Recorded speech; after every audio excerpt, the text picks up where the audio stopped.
पाहत रहा फक्त धर्मवीर न्यूज, आपलं गाव आपली बातमी।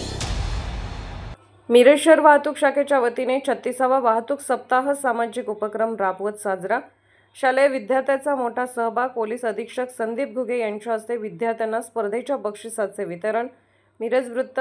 सविस्तर वृत्त असे की संपूर्ण महाराष्ट्रामध्ये 1 जानेवारी हा 36वा राष्ट्रीय सुरक्षा सप्ताह वाहतूक शाखेच्या वतीने मोठ्या उत्साहाने जनजागृती करून साजरा केला जात आहे। मिरज शहर वाहतूक शाखेच्या वतीने सामाजिक उपक्रम राबवत सुरक्षा सप्ताह साजरा करण्यात आला। रक्तदान शिबिर, नेत्रदान शिबिर तसेच शालेय विद्यार्थ्यांच्या माध्यमातून सुरक्षा दूत म्हणून वाहतुकीचे नियम आणि वाहतूक सुरक्षा या विषयावर चित्रकला, निबंध स्पर्धा, घोषवाक्य स्पर्धा आयोजित करून स्पर्धेच्या माध्यमातून जनजागृती करण्यात आली। आज गांधी चौक ते बालगंधर्व नाट्य मंदिर या ठिकाणी जनजागृती रॅली काढण्यात आली। 600 ते 700 विद्यार्थ्यांनी यामध्ये सहभाग नोंदवला होता। रॅलीची सांगता झाल्यानंतर बालगंधर्व नाट्य मंदिर या ठिकाणी स्पर्धेत यश संपादन केलेल्या शालेय विद्यार्थ्यांना सांगली जिल्हा पोलीस अधीक्षक संदीप घुगे, अतिरिक्त पोलीस अधीक्षक रितू खोकर, मिरज शहर उपविभागीय अधिकारी प्रणेल गिल्डा, मिरज तहसीलदार अपर्णा धुमाळ मोरे, सांगली वाहतूक शाखेचे निरीक्षक मुकुंद कुलकर्णी यांच्या हस्ते सन्मान चिन्ह व प्रमाणपत्र वाटप करण्यात आले। रक्तदात्यांचाही यावेळी सन्मान चिन्ह व प्रमाणपत्र देऊन गौरव करण्यात आला। जनजागृती रॅलीमध्ये Jawahar high school junior college Miraj, Miraj high school Miraj, jubilee इंग्रजी कन्याशाळा, Vidyamandir Prashala, ideal smart English school, Rosary English school, मनपा शाळा क्रमांक 6 new English school, Alphonsa school, Miraj महाविद्यालय, कन्या महाविद्यालय आता शालेय महाविद्यालयाने सहभाग घेतला होता। नंदादीप नेत्र रुग्णालयातर्फे नेत्र तपासणी शिबिर व वसंतदादा रक्तपेढी यांच्या वतीने रक्त संकलन करण्यात आले, त्यांचा या ठिकाणी सन्मान करण्यात आला।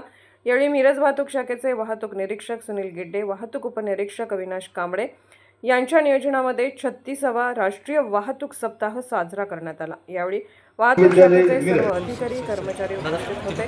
धर्मवीर न्यूज विक्रांत लोंढे मिरज यांच्याकडून हा जो कार्यक्रम आयोजित केलेला आहे त्यामध्ये रस्ता सुरक्षा अभियानच्या अनुषंगाने ज्याही काही आपण इनिशिएटिव्स घेतलेले आहेत, माननीय जिल्हा पोलीस अधीक्षक घुगे सरांच्या मार्गदर्शनाखाली संपूर्ण जिल्हाभर हे अभियान राबवलं गेलेलं आहे आणि दरवर्षी तेवढ्याच किंबहुना अधिक उत्साहाने हे अभियान राबवलं जातं, ज्याचा मूळ उद्देश जो आहे तो प्रास्ताविकामध्ये माझे सहकारी श्री सुनील गिड्डे यांनी विशद केलेला आहे, सांगितलेला आहे। त्या अनुषंगाने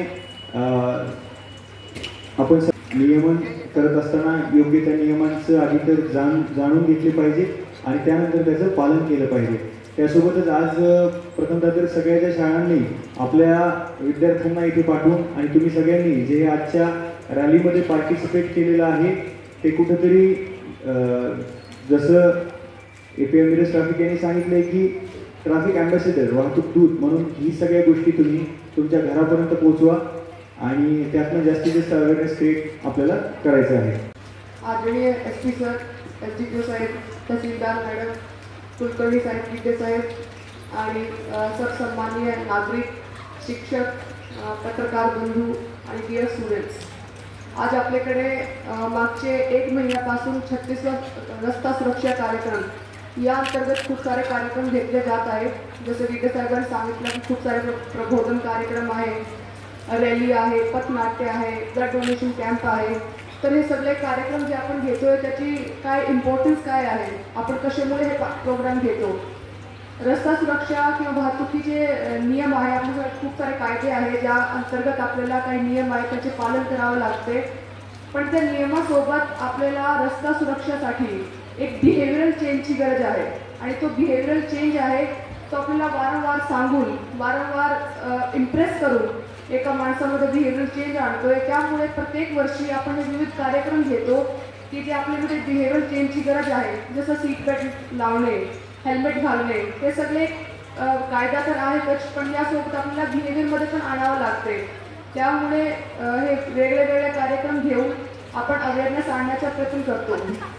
मागच्या वर्षी कलेक्टर सरांनी हे जे कार्यक्रमामध्ये रस्ता सुरक्षा कार्यक्रमामध्ये खूप चांगला एक्झाम्पल दिला होता, ते मी ते रिपीट करू इच्छिते की आपण सगळे आहे, आपल्या सगळ्याकडे मोबाईल फोन असतील आणि जे स्टुडंट्स आहेत ते आता लहान आहेत पण पुढचे काही वर्षामध्ये तेही मोबाईल फोन घेणार आहेत, पण ज्यावेळी आपण 20-30 हजाराचा एक मोबाईल फोन घेतो सर्वात आधी आपण त्याची सुरक्षेचा विचार करतो, त्यामुळे आपण सर्वात आधी त्याला स्क्रीन गार्ड लावतो, एक फोनचा कवर घेतो।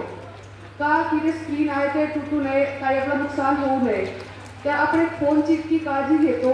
पण ज्यावेळी आपण टू व्हीलरवरती राईड करतो, ट्रॅव्हल करतो, हेल्मेट न घालणे, मोबाईलवरती बोलताना ट्रॅव्हल करणे, ट्रिपल सीटमध्ये ट्रॅव्हल करणे, त्यावेळेला आपण काळजी घेत नाही की जर बाय चान्स ॲक्सिडेंट झाला, आपला डोका आहे ते सडकमध्ये लागला तर त्याचे काय परिणाम होणार.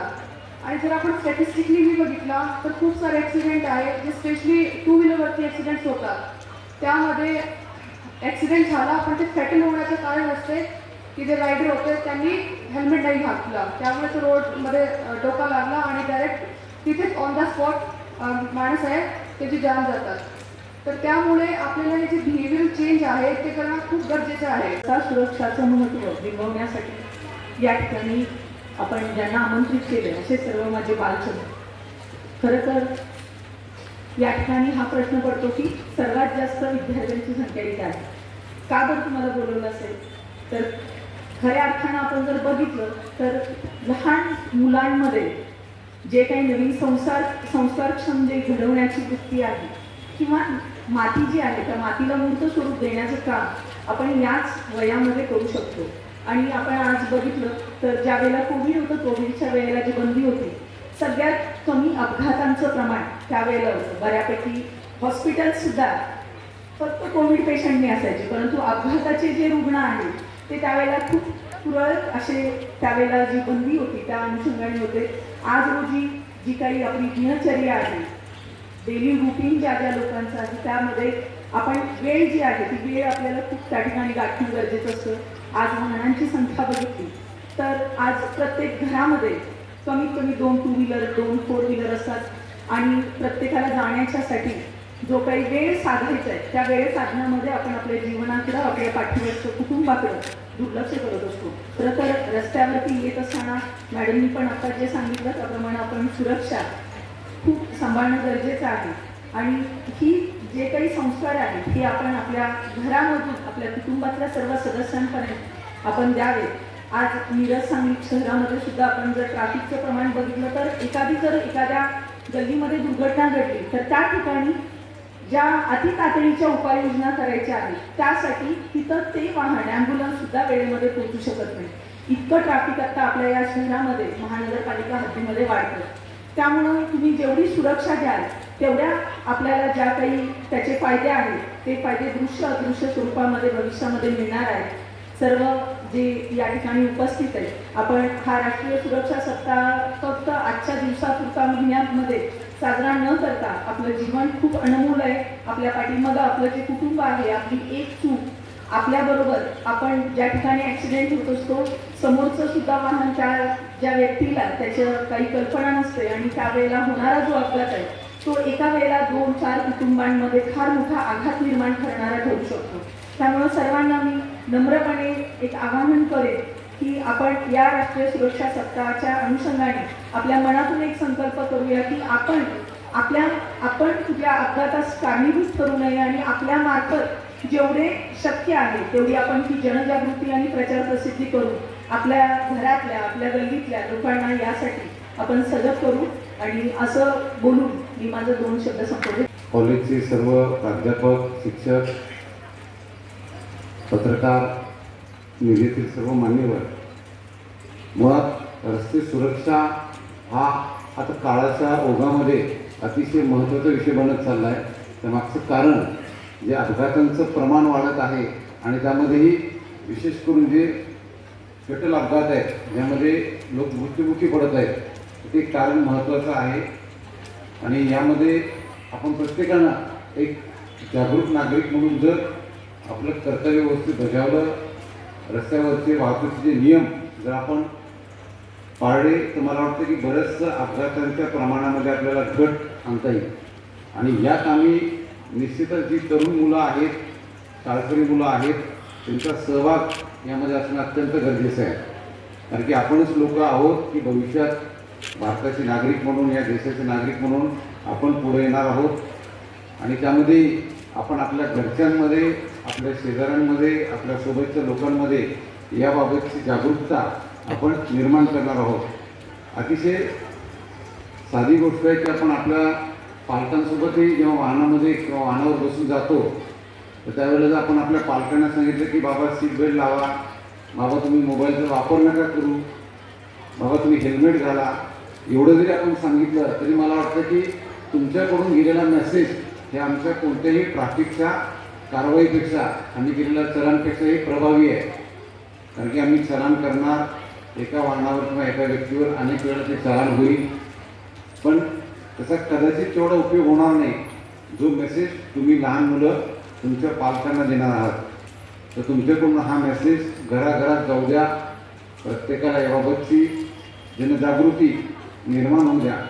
अगदी मी एक छोटंसं उदाहरण आपल्याला सांगतो. जसं माझ्या आता परिचयामध्ये सांगितलं की मी धाराशिवला ASP होतो. त्या ठिकाणी माझे शेजारी राहणारा एक मुलगा त्याच्या 10वीच्या परीक्षेला निघाला. त्याच्या वडिलांनी त्याला ST बसमध्ये बसूनही दिलं. अगदी मुलाचा लाड म्हणून त्यांनी शिवनेरी बसमध्ये बसवलं. शिवनेरी आपल्याला माहिती आहे की वातानुकूलित बस आहे, AC बस आहे. की साध्या बसमध्ये नको, माझ्या मुलाला मी AC बसमध्ये बसवतो. आणि ते मुलाला बसस्टँडला सोडून परत घरी आले आणि काही वेळातच त्यांना निरोप आला की मुलाचा अपघात झाला आहे आणि तो 2 व्हीलरवरचा अपघात होता. त्यांना विश्वासात बसत नव्हता. ते म्हटलं माझा मुलगा तर बसमध्ये बसून गेला आहे, 2 व्हीलरचा काय संबंध. त्यांना वाटले कदाचित तो आलेला फोन कॉल हा खोटा आहे. पण जेव्हा त्यांनी पुढचं दृश्य पाहिलं, कोणत्याही पालकाला ते त्यांच्या नशिबात असं कधी होऊ नये, असा प्रकार घडू नये, तो प्रकार त्यांच्यासोबत घडला होता. म्हणून माझं सर्वांना हे नम्र आव्हान आहे, विनंती आहे की आपले पालक आपली काळजी घेतात. आपणही जोपर्यंत मेजर होत नाही किंवा आपण लायसन्ससाठी पात्र होत नाही तोपर्यंत कृपया करून वाहनांना हात लावू नका, वाहनं चालवायला घेऊ नका. चुकीच्या पद्धतीने जो कोणी व्यक्ती वाहन चालवतोय त्याच्यासोबतही आपण प्रवास करू नका. आणि असं असेल अगदी आपल्या घरातले जरी असतील तरी आपल्या आईवडिलांना, आपल्या मोठ्या भावाला, बहिणीला ती समज देणं ही आपली सुद्धा जबाबदारी आहे. मला निश्चित विश्वास आहे की हे जे काही आपण जनजागृती अभियान घेतोय, साक्षरता अभियान घेतोय, यामधून आपण प्रबोधन करतोय, याचा फायदा समाजातल्या प्रत्येक घटकाला होईल. आपण इथे वेगवेगळ्या चित्रकला स्पर्धा, निबंध स्पर्धा आयोजित केलेल्या आहेत, त्याचा निश्चितच उपयोग होईल. या कार्यक्रमाला इथं मला बोलवलं, संधी दिली त्याबद्दल